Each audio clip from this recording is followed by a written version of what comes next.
गिनती 15।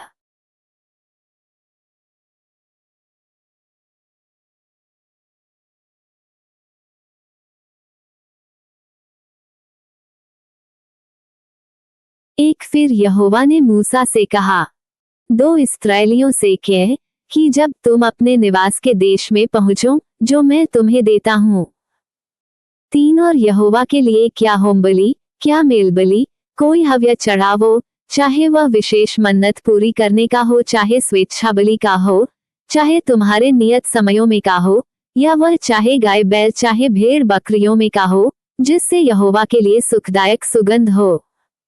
4 तब उस होमबलि व मेलबलि के संग भेड़ के बच्चे पीछे यहोवा के लिए 1/4 हिन तेल से सना हुआ एपा का 10वां अंश मैदा अन्नबलि करके चढ़ाना। 5 और 1/4 हिन दाखमधु अर्घ करके देना। 6 और मेरे पीछे 1/3 हिन तेल से सना हुआ एपा का 2/10वां अंश मैदा अन्नबलि करके चढ़ाना।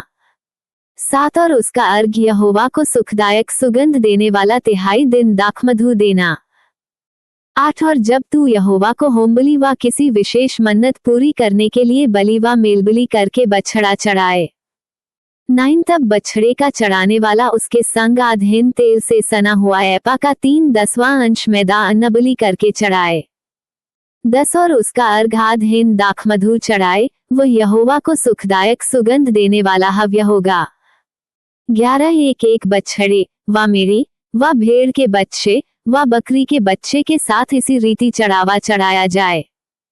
12 तुम्हारे बलि पशुओं की जितनी गिनती हो उसी गिनती के अनुसार एक के साथ ऐसा ही किया करना। 13 जितने देशी हों वे यहोवा को सुखदायक सुगंध देने वाला हव्य चढ़ाते समय ये काम इसी रीति से किया करें। 14 और यदि कोई परदेशी तुम्हारे संग रहता हो व तुम्हारी किसी पीढ़ी में तुम्हारे बीच कोई रहने वाला हो और वह यहोवा को सुखदायक सुगंध देने वाला हव्य चढ़ाना चाहे, तो जिस प्रकार तुम करोगे उसी प्रकार वह भी करे। 15 मंडली के लिए अर्थात तुम्हारे और तुम्हारे संग रहने वाले परदेशी दोनों के लिए एक ही विधि हो। तुम्हारी पीढ़ी पीढ़ी में ये सदा की विधि ठहरे कि जैसे तुम हो वैसे ही परदेशी भी यहोवा के लिए ठहरता है। 16 तुम्हारे और तुम्हारे संग रहने वाले परदेशियों के लिए एक ही व्यवस्था और एक ही नियम है। 17 फिर यहोवा ने मूसा से कहा, 18 इस्राएलियों को मेरा यह वचन सुना कि जब तुम उस देश में पहुंचो जहां मैं तुमको लिए जाता हूं, 19 और उस देश की उपज का अन्न खाओ, तब यहोवा के लिए उठाई हुई भेंट चढ़ाया करो।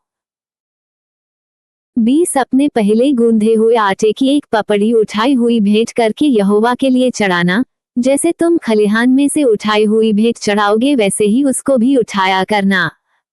21 अपनी पीढ़ी पीढ़ी में अपने पहले गूंधे हुए आटे में से यहोवा को उठाई हुई भेंट दिया करना। 22 फिर जब तुम इन सब आज्ञाओं में से जिन्हें यहोवा ने मूसा को दिया है किसी का उल्लंघन भूल से करो। 23 अर्थात जिस दिन से यहोवा आज्ञा देने लगा और आगे की तुम्हारी पीढ़ी पीढ़ी में उस दिन से उसने जितनी आज्ञाएं मूसा के द्वारा दी हैं। 24 उसमें यदि भूल से किया हुआ पाप मंडली के बिना जाने हुआ हो तो सारी मंडली यहोवा को सुखदायक सुगंध देने वाला होमबलि करके एक बछड़ा और उसके संग नियम के अनुसार उसका अन्नबलि और अर्घ चढ़ाए और पापबलि करके एक बकरा चढ़ाए। 25 जब याजक इस्राएलियों की सारी मंडली के लिए प्रायश्चित करे और उनकी क्षमा की जाएगी, क्योंकि उनका पाप भूल से हुआ और उन्होंने अपनी भूल के लिए अपना चढ़ावा अर्थात यहोवा के लिए हव्य और अपना पापबलि उसके सामने चढ़ाया।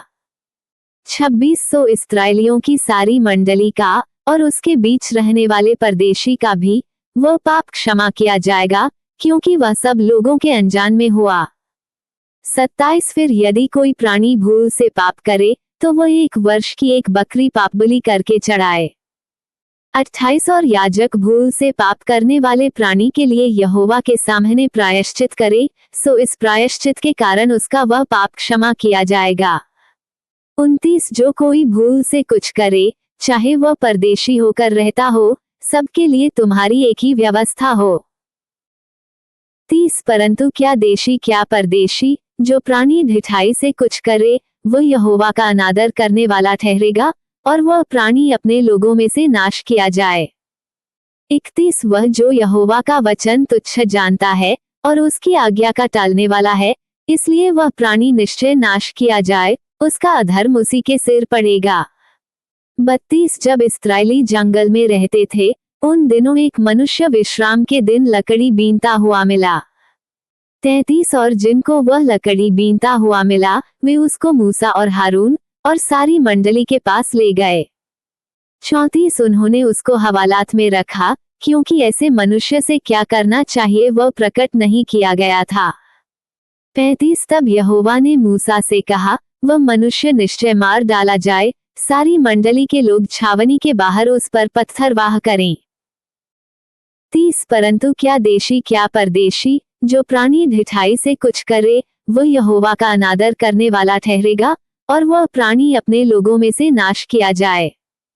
31 वह जो यहोवा का वचन तुच्छ जानता है और उसकी आज्ञा का टालने वाला है, इसलिए वह प्राणी निश्चय नाश किया जाए, उसका अधर्म उसी के सिर पड़ेगा।